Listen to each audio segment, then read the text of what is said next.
are those who would say that the story which follows could happen only in a dream.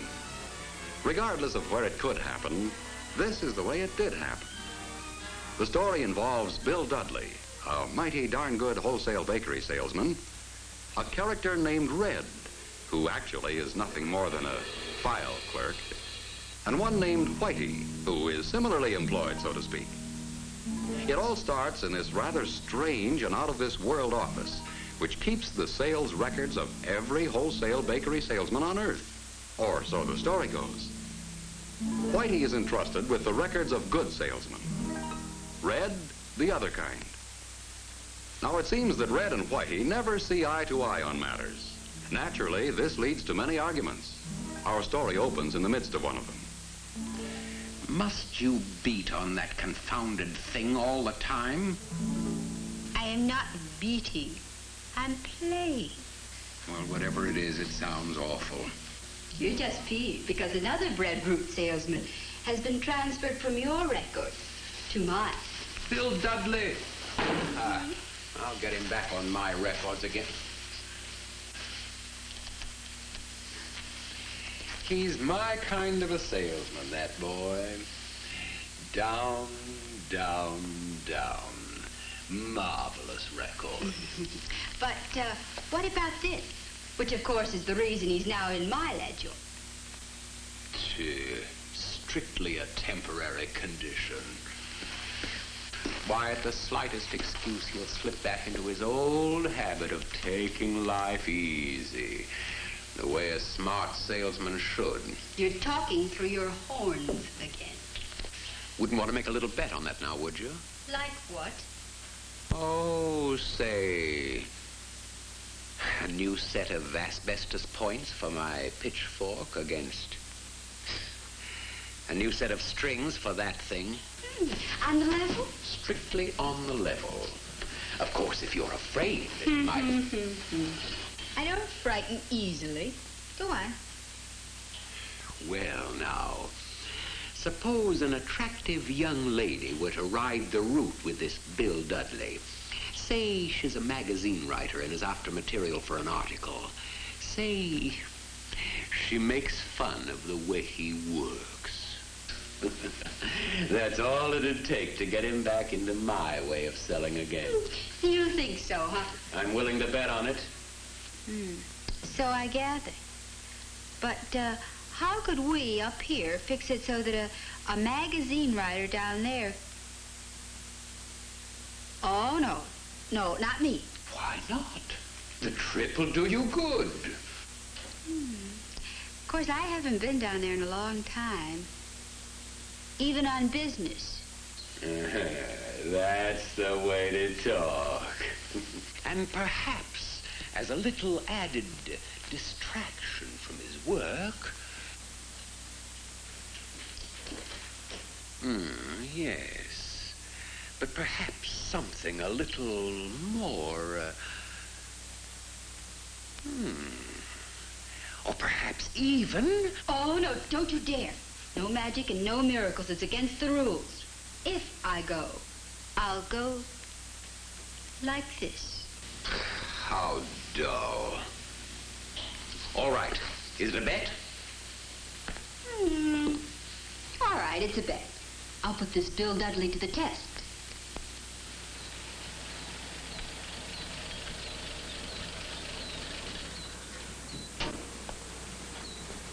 Hi. Let me see if I got this whole thing straight now. You're a writer. Mm-hmm. And you want to do an article on modern food merchandising. That's right.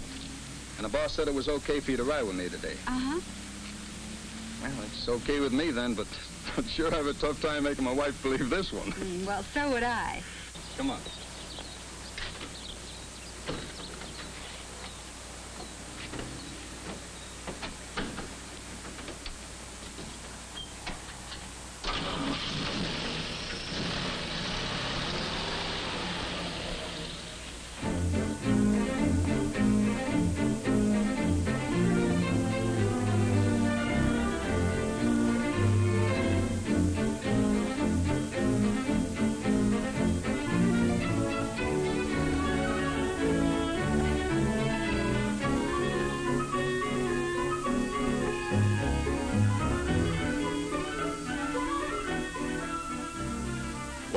That's how Whitey started out to prove her point. But Red was not far behind. Hey, you're not down here just for the ride, you know. Start working on the guy. We got a bet on.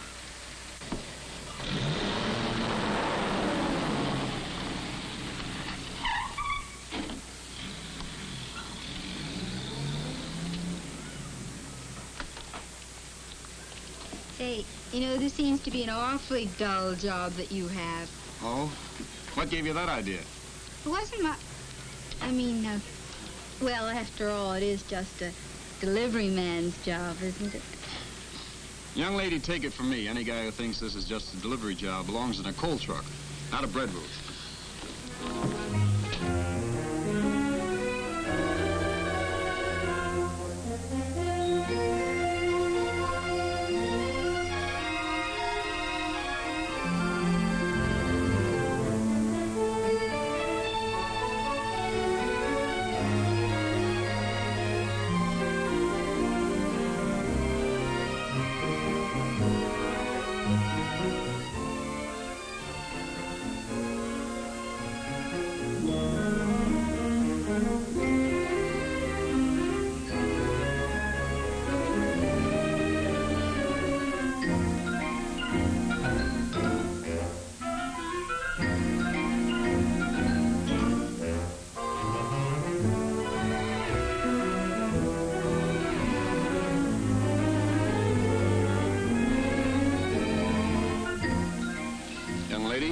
You sit there. I'll be right back.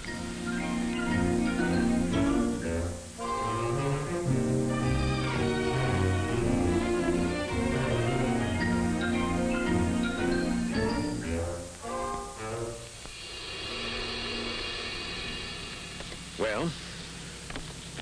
Well, I told him I thought he was a dope not to work it, to be the first one in every day. Good. I told him I thought all this push on getting good displays, just a lot of front office talk. Couldn't have phrased it better myself. Why keep a close check on how your load's going, I said. You can always dump it on the last half dozen stops. Excellent. And what did he say? Nothing. That's the trouble. He just sat there listening and looking very thoughtful. There, you see? What did I tell you? My bet's practically won. Gee, you know, I would have sworn that nothing could make him slip back into his old selling ways.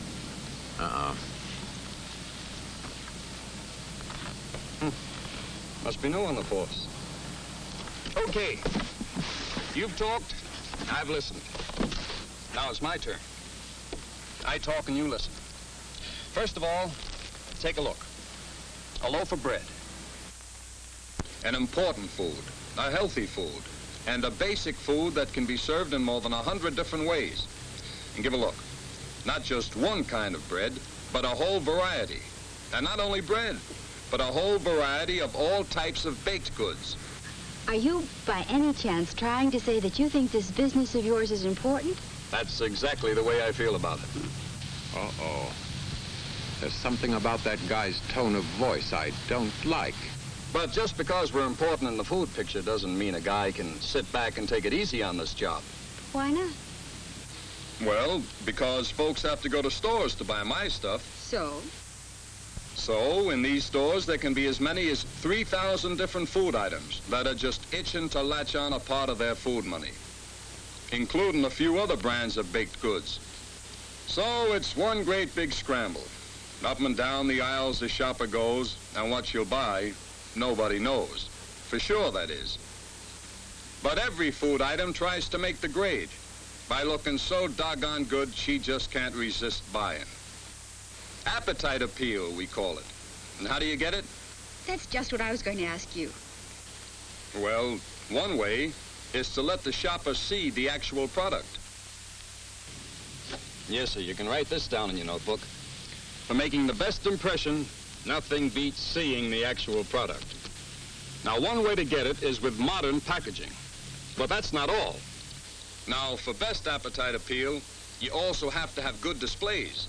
Displays that sell. And believe me, top salesmen are using all the tricks in the book to get them. Tie-in displays with go-together food products. Meal suggestion displays. and a lot of others. So when you stop and think about it, this job of mine is anything but dull. But still, doesn't it get monotonous doing the same routine things every day? Every day is different on this job. Every store is different, depending on what bullseye I'm working on. Bullseye? Sure. You know, a while back I decided this could be a better paying job if the guy used his noggin. That's when I set up 3 bullseyes. Here they are. Grocer goodwill, plus volume, and selling displays. The things I'm aiming for in every store on my route. Anytime you can do something to make yourself better liked in a store, or up the volume in a store by even 1 loaf of bread, or get a new display idea, can mean more dough. I'm just crazy enough to like the feel of more money. That's why I keep aiming for those bullseyes. Well, I better wind up Nellie and get going. Huh. It's jerks like that that end up as supervisors.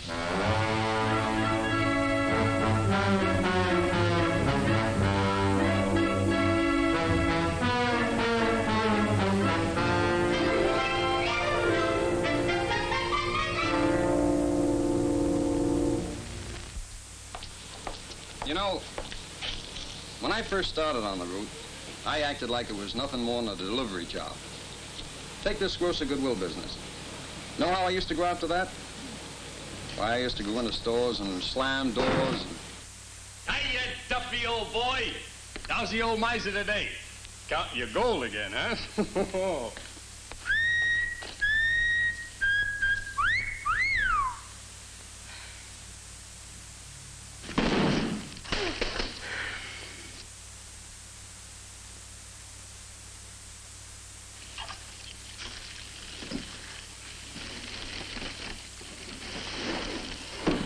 Sorry, Duff.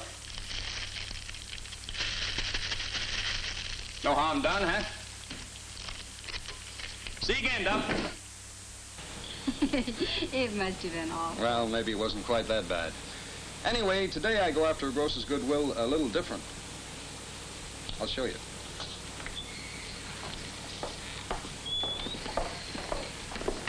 Morning, Mr. Marco. Come on.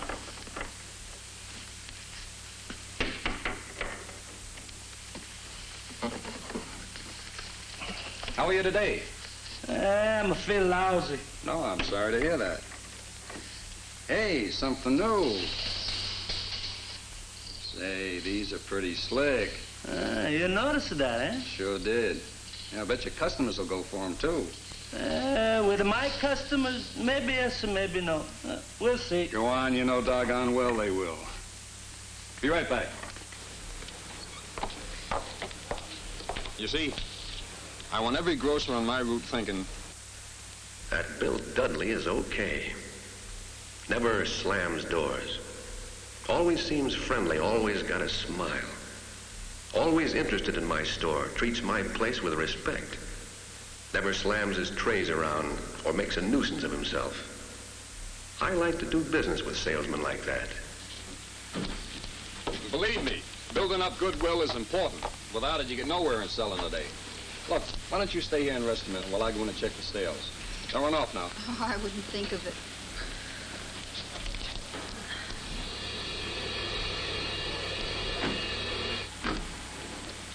I don't like the way that guy's yakking. I do. You would. If you want my opinion, he's in a rut. Oh, well, if you want mine, he's in the groove. Thanks for the match, lady. What match? Oh, yes, you're welcome. Haven't I seen that guy before somewhere? Now, I was going to tell you about the second bullseye of mine, plus volume. One way to go after it is to use this and this. What's this? That, my young lady, is my business Bible. I've got a complete and up-to-date picture on every stop on my route. I know exactly what sells in each store and what doesn't. I know what new items I've tried in each stop, how each one is done. No guesswork. The facts are all there and they're up to date. Well, team up these facts with a little bit of this, and you can go after plus volume without the risk of getting stuck with a lot of returns. So a guy gets returns, so what? Let the boss worry about him.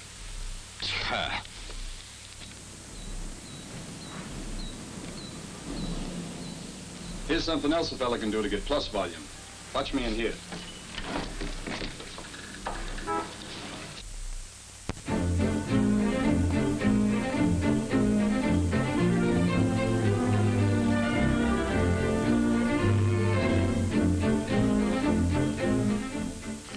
Say, Mr. O'Connor. Yes, Bill? I'm putting in a half a dozen of these new sweet doughs. They went over so good last year, we're running them again.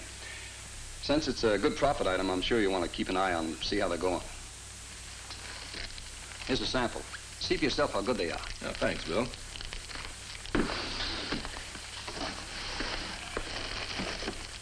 You see, talking it up is another key to getting plus volume. You can get in a good plug when you introduce a new package, a new product, or a special.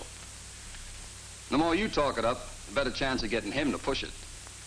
But what was all this mumbo-jumbo business with so many of this at so much and so many of that at so much at the last store? Oh, the count check. That's something I always do before I put the stuff on the shelves. Avoids mix-ups later on. And this is especially important in big bakery departments. You see, in supermarkets, there are a lot of bakery salesmen coming in. And the count check also reminds the grocer of what baked goods of mine he's got to sell. The better he knows my products, the better chance of getting his help in selling them. And that makes for plus volume for me. And then there's that third bullseye of mine, selling displays. You know, that can be a little rough. You see, well, take this route of mine. I've got all kinds of bread racks and display shelves. Some of them are pips. I guess other guys' routes are the same way. I used to give up easy on displays. I had only one rule I followed. As long as the stuff didn't fall on the floor while I was there, it was okay. No more, though. And believe me, there's no trick or mystery to building good selling displays. Just stack the bread so the brand name shows best and shows off the bread to best advantage. And give the specialty loaves the best display space. And don't squash bread to get it in. If a store is selling more bread than I got room for in my display space, I talk to the grocer about giving me more room, say near the checkout counters or on the counter next to the register. Now, baked goods are impulse items too, so I always display them as near eye level as I can, so they're easy to see and easy to reach. When you figure a shopper spends an average of only 35 seconds in a baked goods department, there's not much time for your display to work on them. So display it within easy reach, group the items together, keep from burying any item out of sight. But you know, a lot of the other bread boys are doing that much. So how do you get the jump on them? With special display and promotion ideas. Take the other day. I noticed the stop on my route was running a special on hamburger. Okay. So I talked the grocer into including rolls in a special display next to the hamburger. That's where getting goodwill pays off. If you got the grocer's goodwill, you can get extra selling displays in the store built around special promotions. Picnic displays, especially good just before holidays and weekends in summer. School lunch idea displays, especially good in fall. Better breakfast displays, or any others that tie in with national promotions. Seasonal promotion displays, fruitcakes around Thanksgiving and Christmas. Hot cross buns and Easter cakes at Easter time. Displays that suggest ideas for all types of entertaining. And I use all the banners and cards and streamers or printed promotional material I can get. Anything to give any display more sell. But all this talk of mine boils down to just this. This is a tough business, a mighty competitive business. But for the guy who aims for grosser goodwill, plus volume, and selling displays, there can be a darn good one, too. Well, now, that was quite a speech. Oh, I'm sorry if I bored you. Bored me? Oh, no, quite the opposite. But tell me, how in the world do you get all those things done? Oh, the whole secret to that is taking it in small chunks. Maybe one week I'm shooting for special displays in 10 of my best stops. Next week, 10 more, and so on. After all, that's only 2 a day. Or maybe my goal for this week is to spend a couple of extra minutes in my biggest volume stops just to work on goodwill. Always got something cooking at a few stops. Always something aimed at one of these bullseyes. Grosser goodwill, plus volume, selling displays. And are you sure nobody could unsell you on these things? Not a chance. I like the payoff too much. Well, don't you ever slip up? Sure, I'm just as human as the next guy. That's why I keep these bullseyes handy, so that a small slip-up doesn't turn into a big trip-up. Well, off to the races. What do you say?